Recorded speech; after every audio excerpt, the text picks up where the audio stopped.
This is Common Sense Generation. Common Sense Generation.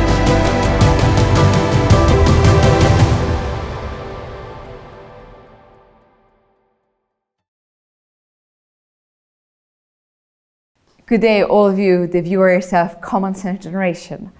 We talk about politics, value, philosophy, and today British politics with Lola Salem, Dr. Lola Salem.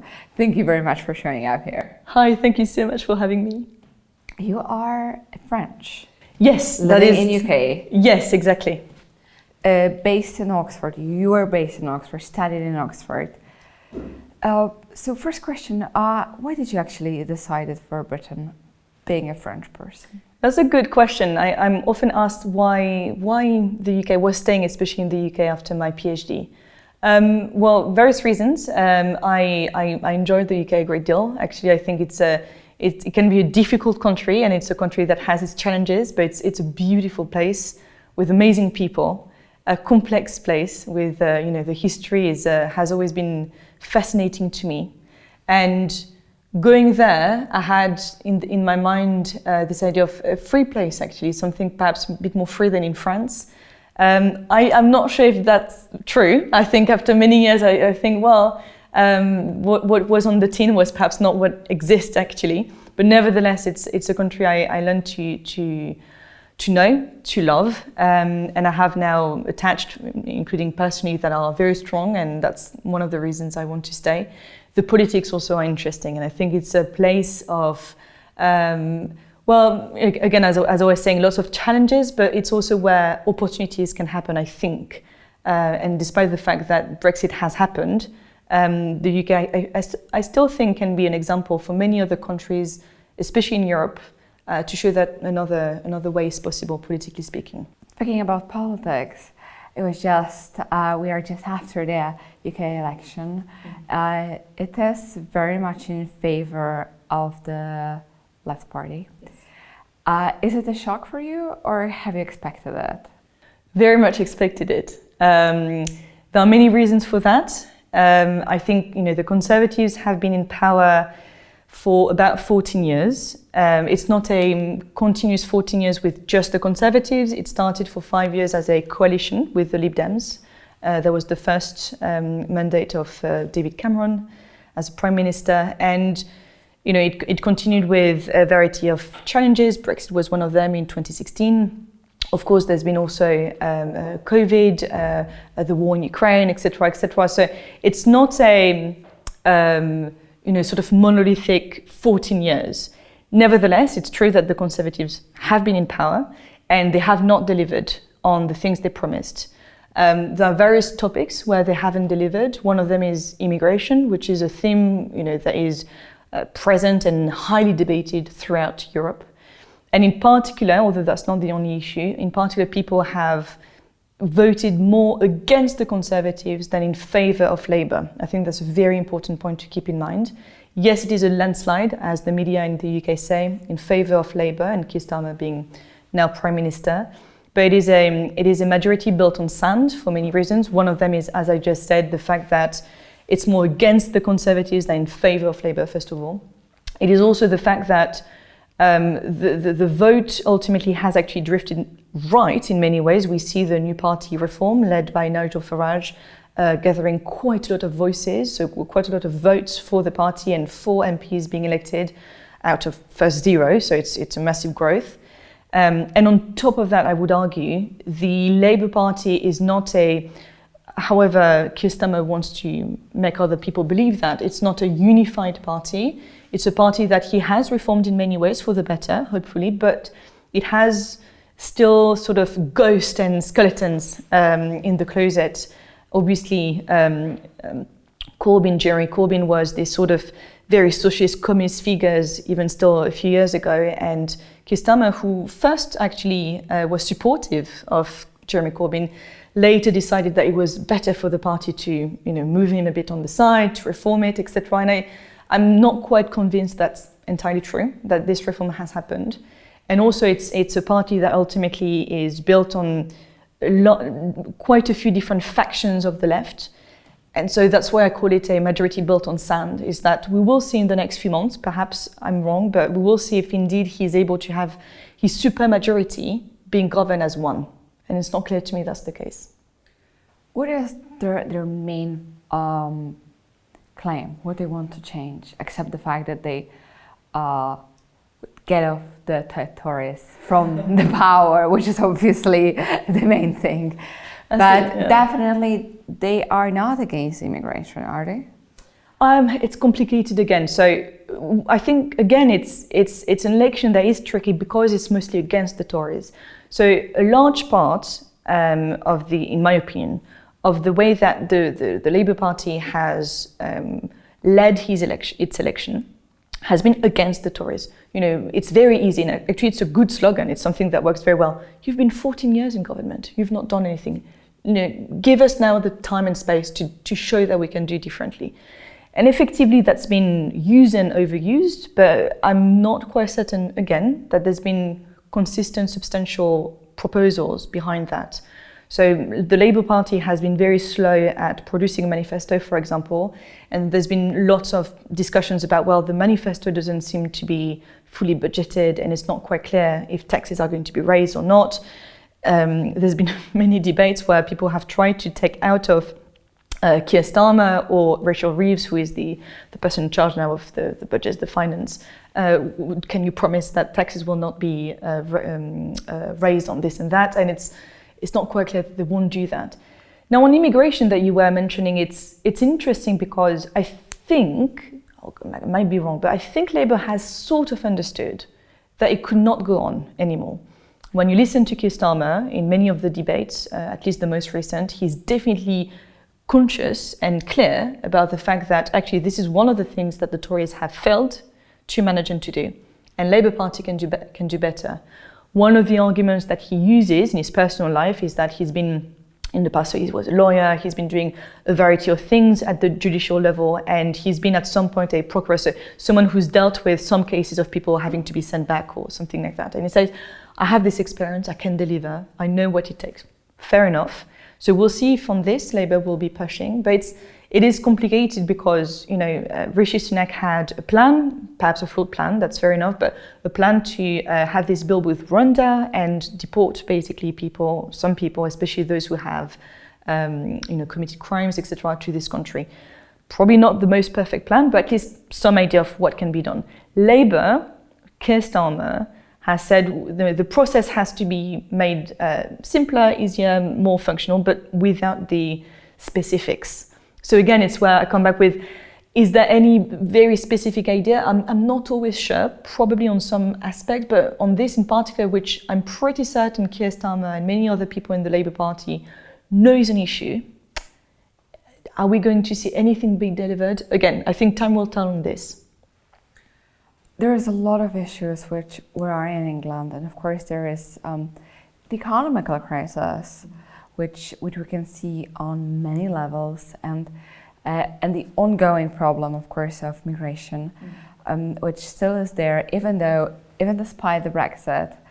But it shapes also the face of this country in a way that maybe people sort of already get used to it at a certain level. But what do you think would be their most important decisions, if there are any, to do during, I don't know, next 4 years? So on the economic questions, on how to raise the economy. The idea of having a party that economically can deliver has also been part of the core manifesto of Labour. So Rachel Reeves, who is now again been placed at the position of Chancellor, so being in charge of finances, has claimed many times that she worked before in the Bank of England, that she has technical knowledge and relationships and network that can help her to deliver. So in fact, Rachel has been quite interesting, showing that Labour can be, or at least can try to be, a friend of big finance, actually, and of companies in general. And it's not antinomical to be seeing both hand in hand. But again, I think this is the issue, is that the details, to me, again, my opinion, are not always entirely clear. A good example of where I think there are still massive problems within the Labour Party. And again, going back to this idea that I'm not sure it's a proper, fully big coalition that is always very, perhaps looking at the fact that it's not a fully unified group, is the fact that Ed Miliband, who used to be also in David Cameron government before, etc., is making a huge comeback now with Keir Starmer. And Ed Miliband has been for many years now a huge defender of net zero, so a lot of different policy, especially economic policy, that integrates the environment or the idea of it being greener into the economy. And the original plan was quite a few billion. I mean, it was an enormous plan to renovate in depth the economy along the lines of environmental issues, etc. And that has been entirely scrapped not too long ago, because I think Labour knows that they just don't know where to find the money. And the fact that it was such a massive claim, you need to imagine it for months and months and months. And all the changes for the climate change absolutely, yeah, will sink the economy, not make it. Well, that opens the whole debate of, is net zero a good thing anyway? But then, the counter argument that you can have from perhaps a more right-leaning perspective is that actually it is the Conservatives who created that obligation even before the European Union made it mandatory for European countries. So Theresa May, when she was Prime Minister, decided to leave as legacy for herself the idea of net zero, so achieving complete zero carbon emissions, etc., etc. So it's the Conservatives having done that to themselves. Again, we need to be also very objective about the real failures of the Conservative Well, Party. absolutely. It seems like things in UK are really messed up when it comes even of where they identify with. Well, a Labour Party seems to be becoming more conservative with some common sense. The Conservatives, on the other hand, lost it somewhere. I think it's a good statement. I think it's true. I recently was reading, because of course there've been elections in the UK, but also in France, and I've read recently a few statements from left-leaning candidates in France for the parliamentary elections, saying they were rejoicing about the massive landslide and win of the Labour Party. But actually, if those people in France were reading the manifesto, at least some of the promises of the Labour Party in England, they would find it on their right. So completely. It shows how very far left and economically nonsensical the French are on so many issues, and how, as you just pointed out, there might be an interesting shift here with the Labour Party. And you're right also to point out that the Conservatives have lost their way. Now, it's a very, very big topic, and obviously I have my personal opinions, and many people will disagree, but I think in many ways what we are looking at right now is a mess that was predictable in many ways. When the Labour Party, when the Conservative Party enters office in 2010, it is a party that effectively is very liberal. So liberal in the way that it is going to be socially quite leftist, or at least liberal altogether, and economically is going to be neoliberal. So, with things on austerity in particular that were delivered by George Osborne at the time under David Cameron. And this has created an atmosphere of restriction and basically, I guess at the time, I was not myself in the country, but I guess at the time some people thought, it is after the financial crash of 2008 and we need to make an effort and redress everything. And instead, it has delivered a sort of permanent sense of decline, unsatisfaction, and on top of that later there's been COVID, etc. So it feels like the UK has been stuck in a place of no growth, no hope, no chance for reform proper. And on top of that, David Cameron resigned, in my opinion, on a whim after the result of the referendum about Brexit. Although at the time he received many letters, including from people who led Brexit, to say, please not resign, we need you to just stay for a little longer and make sure there is an accompanied transition, etc. And he sort of threw his toys out of his pram. We've had after that a sort of succession of quite mediocre, in many ways, prime ministers who effectively have never been able to deliver properly. Boris Johnson has also always been a liberal. So in a way, it always has conservative on the tin, but the DNA doesn't seem to be conservative truly, and I think probably we are looking now at again a furor, an anger from the people who've trusted over and over again. Okay, the next one is going to be the right one, etc. And now too much is too much. It seems like British prime ministers are changing like diapers right now. You can barely remember their names, but I think it's very true. It's nice that we see the new names, but on the other hand, there's of course the lack of stability. Yes. Maybe you can do it in a system when you have at least a face of a monarch always there. So a prime minister can change. Yes. But still, it's sort of like, this one didn't work, let's have another. So anyone who just learned a little bit how to do the job is already replaced by someone else. It's very true. Yes. And it's a hard job, politics. We all know that. There are a lot of triggers and a lot of things you have to take and consider. But so who will be the main faces of the new government? Well, I mean, Keir Starmer obviously is the Prime Minister, and unless anything goes wrong, he will stay for the next 5 years, and we will see if by that time the Conservative Party will have taken itself together, rebuilt itself, and perhaps it would not have been successful in that. So we can also see a continuous of Labour governments even beyond the next 5 years and within the next 10 years. Who knows? It's going to be quite difficult, I think, for the Conservatives to accept defeat. It happened, and to have a proper reckoning about it, to try to really address what has gone wrong and how to perhaps build another sense of trust with the British population. On the fact, you're right, there's been a crazy, I think, amount of change in the leadership figure.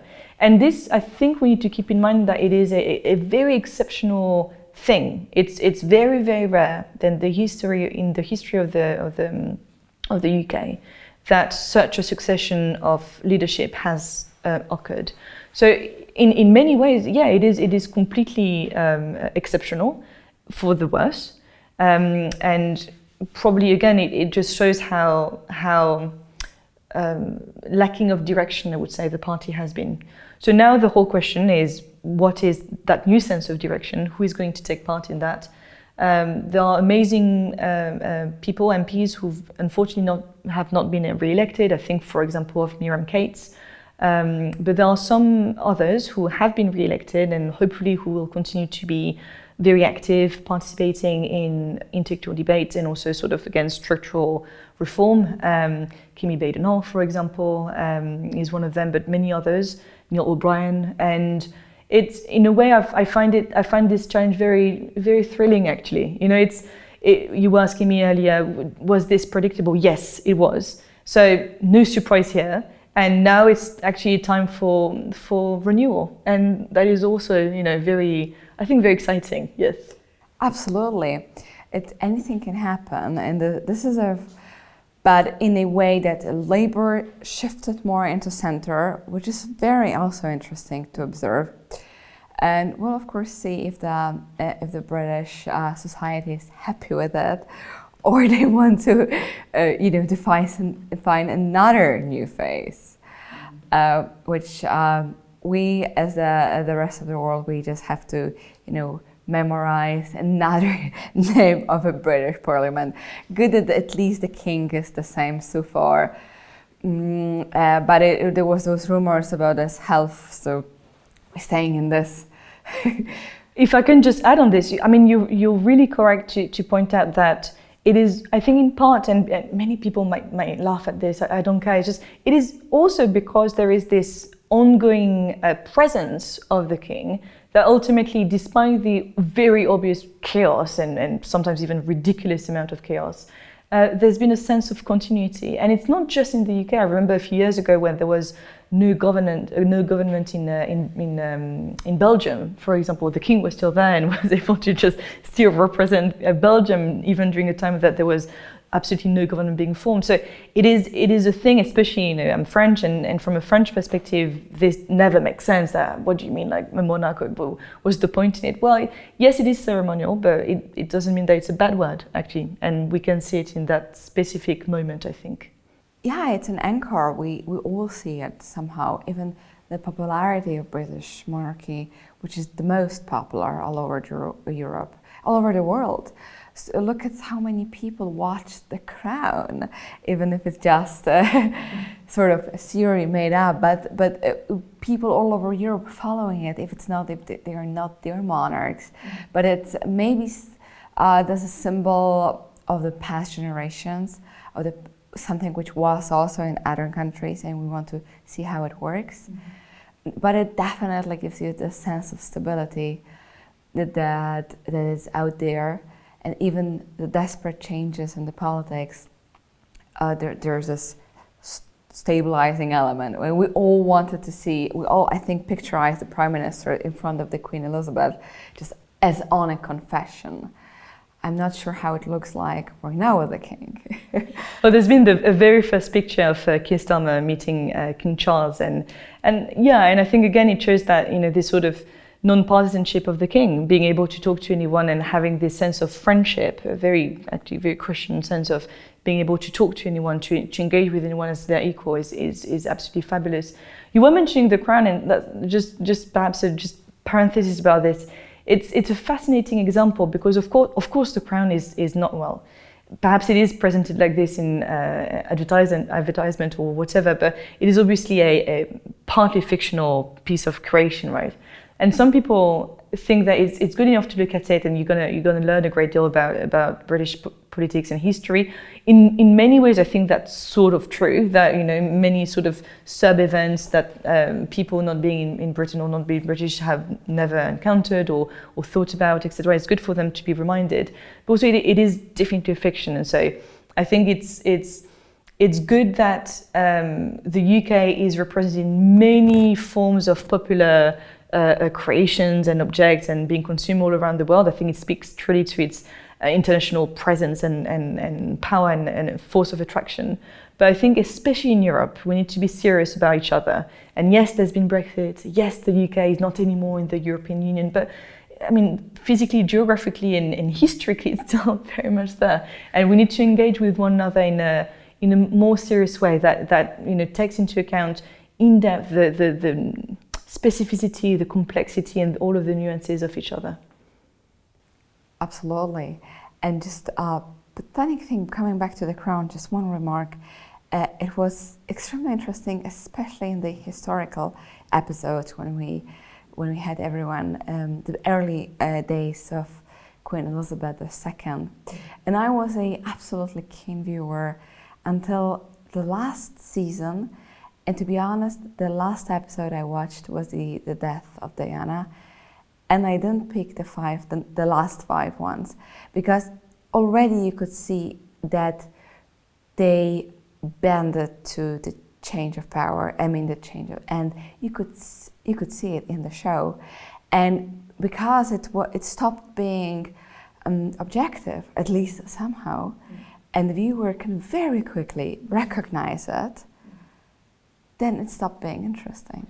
Well, I applaud you for staying so long. I stopped watching around, I think, the start of the 3rd season, I think from memory, where Sinn Féin entering the stage basically was sort of brushed with a very nuanced tone and color when, it's a terrorist organization. And I just thought that was a bit too much for my taste. And so I stopped watching around that time. But I thought a very sexy Charles was already fishy because he was too good to be true. Well, I think in many ways it forces us to think about also soft power, which is an entirely different topic. But it's a concept I'm very critical about, and I think we use this sort of soft power through popular series such as The Crown or whatever in a way to actually hide ourselves behind the loss of hard power, truly. And so it's good enough that we are present in some pop music things and clips and perhaps sort of series or whatever, but it should not betray the importance of having actual real power to make sure that we cash in on what that is, instead of just being sufficiently satisfied with little entertainment. Yes, quite. Absolutely, and it's a great punchline for this interview. Lola, again, thank you very much for explaining all of this details of British politics, and I do hope that you, viewers of Common Sense Generation, you like this explanation, that you find yourself a little bit more knowledgeable right now of what's going on in UK, and we of course encourage you to follow it for yourself. Thank you for watching this show, and I thank Polish National Foundation for making this video podcast possible. This is Common Sense Generation. Common Sense Generation.